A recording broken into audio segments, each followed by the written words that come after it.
Oi, vidas, tudo bem? Eu sou Giovana, esse é o Amor em Letras e no vídeo de hoje eu vou contar pra vocês como foi a minha experiência lendo Sol da Meia-Noite. É um livro que narra a história da saga Crepúsculo, do livro Crepúsculo, sob o ponto de vista do Edward. Então, vamos começar. Bom, se vocês verem o vídeo anterior, vocês vão ver que eu reli toda a saga Crepúsculo porque eu tava morrendo de vontade de ler Sol da Meia-Noite. E Sol da Meia-Noite, ele trata apenas da história de Crepúsculo. Então esse livrinho aqui rendeu 727 páginas sob o ponto de vista do Edward Cullen. E em Crepúsculo, então, a gente vai ver o ponto de vista da Bella. E é bem mais curtinho, porque ela é uma jovem de 17 anos.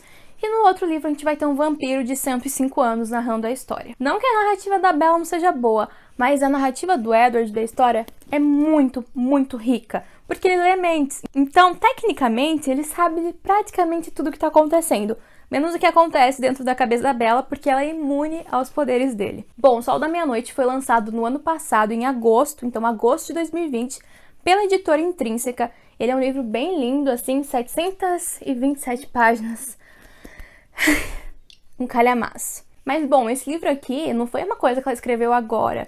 O livro teve alguns capítulos vazados em 2008, então 12 anos atrás, a autora Stephenie Meyer já estava escrevendo o livro. Então o livro ficou guardado por um bom tempo antes de ser finalizado. Eu não sei, enfim, quanto tempo ela demorou para finalizar, eu não tenho essa informação. Mas demoraram 12 anos para ela publicar o livro após alguns capítulos serem vazados há 12 anos atrás. Deixa eu mostrar melhor para vocês o livro, ó. O meu tá com um leve amassadinho aqui, que eu não sei se foi na entrega, porque eu comprei ele faz uns meses já, mas ele é bem bonito e bem grande, né? A fruta aqui da capa é um romã, porque em diversos diálogos do Edward, com ele mesmo, assim, ele refletindo, ele fala do romã, ele fala dos gominhos do romã e tal, como partes sombrias da alma dele. E bom, nesse livro então a gente vai ter tudo o que a gente queria. Por quê? Porque em vários diálogos, em vários acontecimentos de Crepúsculo, a gente não entendia muito bem por que o Edward tinha falado tal coisa, como tinham acontecido algumas coisas, porque a Bella, ela não é onipresente, onisciente, onipotente, ela não estava em todos os lugares, a todos os momentos, ela não sabia das coisas. Mas o Edward, como ele lia mentes, então ele sabia de coisas que estavam acontecendo ao redor dele, menos com a Bella, né, porque ela é imune. E então ele tinha uma visão muito mais ampla das coisas, ele conseguia avaliar as coisas muito melhor. Isso é muito legal para a história, porque o leitor, ele fica sabendo de tudo que ele tinha vontade antes. Então várias das nossas dúvidas, elas são sanadas e a gente mergulha na história de uma forma mais ampla, porque a gente tem a percepção melhor das amizades da Bella, da família do Edward, do caráter deles, do próprio caráter do Edward. Então é bem legal mesmo. Bom, então a gente tem a narrativa normal da história, só que a gente vai ter pontos que a gente não tinha nos outros livros. Por exemplo, o Edward, ele não ligava muito pros humanos, sabe? Não é que qualquer humano ele ficava encantado, parando assim. E quando ele viu a Bella pela primeira vez, que ela era a novidade da escola, que tava todo mundo alvoroçado pra conhecer ela, ele ficou assim, mais uma humana, nada demais. Só quando ele ficou no ambiente fechado com ela na sala de aula que ele percebeu que o sangue dela era muito atrativo pra ele, e ele ficou louco, ele ficou pensando em 1000 formas de matar ela e os alunos que estavam naquela sala. Então a gente vê realmente como ele era, o que ele queria fazer, quais eram os pensamentos dele na hora que estavam acontecendo as coisas que a Bella, na narrativa dela, eram meio que impossíveis da gente entender. Então a narrativa do Edward, ela complementa a história, como se Crepúsculo fosse só um pedacinho e Sol da Meia-Noite fosse todo o resto que a gente precisava para ter os mínimos detalhes de toda a narrativa de Crepúsculo. Uma coisa que me incomodou nesse livro é que depois que ele percebe que ele está apaixonado por ela, depois que ele se dá conta que ele está destinado a amar ela, que daí tem umas partes do livro e tal, que acontecem algumas coisas, depois disso, é muito, muito, muito maçante em algumas partes. Porque a todo momento ele fica num monólogo, sabe? Ele fica assim, quando será que ela vai perceber que eu não sou bom para ela? Como que ela não percebe que ela não está segura comigo? Ele fica falando isso todo momento. Qualquer coisa que acontece, ele fala assim, quando que ela vai perceber? Então fica meio chatinho, assim. E ele é bem melancólico, sabe? E a Bella, não que ela seja melancólica. No segundo livro ela tá mais melancólica e tal, por ele ter terminado com ela. Mas falando agora de Crepúsculo. Em Crepúsculo, ela tá normal, sabe? Ela tá vivendo a experiência do primeiro amor e ela não tem muita noção. Mas ela é tão cega de amor por ele que ela não enxerga o perigo, que ela não enxerga as coisas ruins. Ela só enxerga ele. E já ele, não. Ele se preocupa a todo momento com ela, o que ela vai pensar dele, o que tá acontecendo tal coisa.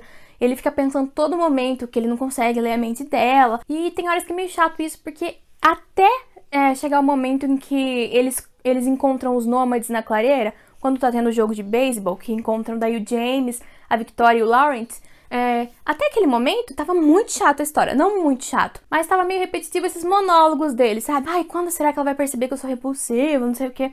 Enfim, tava meio repetitivo isso. Daí quando chega essa parte da história, depois de quase 500 páginas, daí melhora tudo. Daí a gente tem as páginas de ação e tal, o desfecho, mesma coisa da história, só que de uma maneira bem mais ampla mesmo, porque ele consegue ler mentes. Bom, embora tenha bastante desses monólogos maçantes, a história também tem coisas muito legais, porque eu vi a Bella, por exemplo, como uma menina muito chata.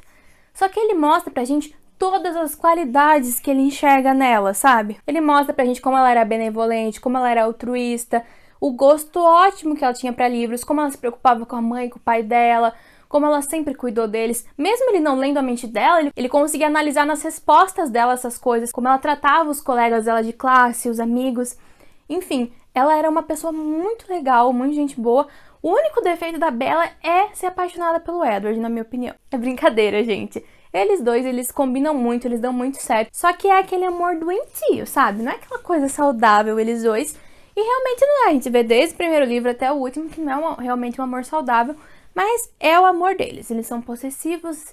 Ele ficava vigiando ela muito. Ele ia até o quarto dela muitas vezes. A gente já sabe disso, né? No outro livro é falado. Só que ele descrevendo, meu Deus, que maníaco. Que cara doido. Mas uma coisa que eu gostei muito de ver também foi ele falando sobre a família dele, sabe? Sobre o pai, sobre a mãe adotivos, sobre os irmãos. Principalmente a Alice. Ai, a relação que ele tem com a Alice, a gente tem uma noção nos livros, que tem o ponto de vista da Bella, mas no livro dele é muito legal. A Alice tendo visões e ele lendo a cabeça dela, lendo a mente dela, as visões que ela tá tendo, é muito legal mesmo, ele descrevendo, narrando pra gente durante toda a história, é muito bom. E a Alice, ela é demais, ela tem muita personalidade, e como ela aparece bastante nesse livro, eu fiquei muito feliz porque ela é uma das minhas personagens preferidas. E foi uma experiência bem legal esse livro, não foi perfeito, foi cansativo em alguns momentos, até porque são 727 páginas.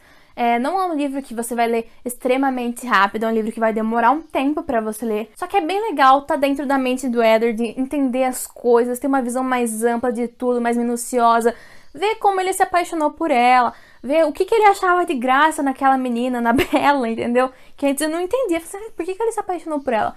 Mas até que nesse livro dá pra entender o amor dele, sabe? O amor inevitável que eles têm. Dá pra ver o comecinho, sabe? A introdução do Jacob na história, porque o Jacob aparece muito pouco nesse livro, né? No Sol da Meia-Noite, como em Crepúsculo, ele vai aparecer mais depois nos outros livros. Senti falta dele, porque eu adoro ele. Mas enfim, é muito legal ver a Rosalie, o Emmett. Nossa, a Rosalie, ela é muito chata, gente. Ai, muito egoísta, muito narcisista, pelo amor de Deus. Daí a gente vê o Jasper. O Jasper, ele é sensacional. Eu nunca tinha tido uma percepção tão boa dos poderes dele como eu tive nesse livro. O Carlisle e a Esme, eles são tão amorosos, são pessoas tão boas, sabe?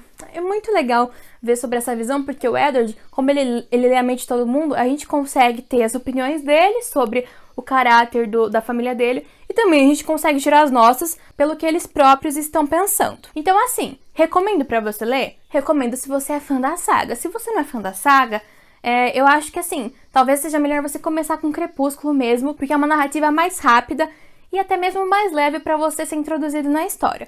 Agora, se você já conhece a saga, se você já viu os filmes, você não precisa nem ter lido os livros, mas se você já viu os filmes, dá pra você ler o livro. Algumas coisas são diferentes, porque os eventos que acontecem nos filmes, eles têm algumas alterações, modificações, que na história são totalmente diferentes. Então, não é 100% linear, não é 100% fiel ao livro, os filmes. É óbvio isso, né?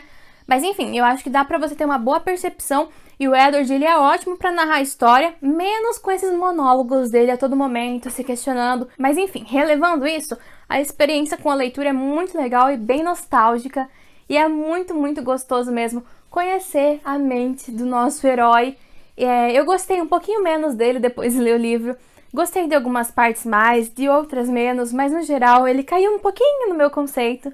É lógico que ninguém é perfeito, mas ele é meio doente, sabe? Bom, e se você está gostando desse vídeo, não se esquece de se inscrever no canal, ativar o sininho das notificações e dar um joinha nesse vídeo. e de comentar também qual é seu personagem preferido de Crepúsculo. Bom, gente, finalizando então, vale a pena ler o livro, é uma experiência bem legal, principalmente se você é fã, se você cresceu com a saga, e se você quer ter uma percepção diferente das coisas, totalmente diferente da Bella e muito, muito mais ampla e detalhada. O Edward, ele é muito inteligente, e a narrativa dele, por mais que não seja perfeita, é muito legal, e é uma experiência bem válida para leitura. É genial, sabe, ele conseguir ler a mente das pessoas, então eu acho que deixa isso tudo mais interessante na hora que a gente vai ler. Bom, gente, foi esse o vídeo. Não se esqueçam de acompanhar a gente lá no Instagram, porque junho é mês de acotar no Amor em Letras. Então a gente vai falar muito sobre fantasia, sobre Cor de Espinhos e Rosas e todos os outros livros da saga, sobre a Sarah J. Maas, enfim. Convido vocês, então, a acompanharem a gente lá no Insta e acompanharem aqui o canal também no mês de junho, que vai ser muito legal mesmo. Um beijo e até segunda-feira.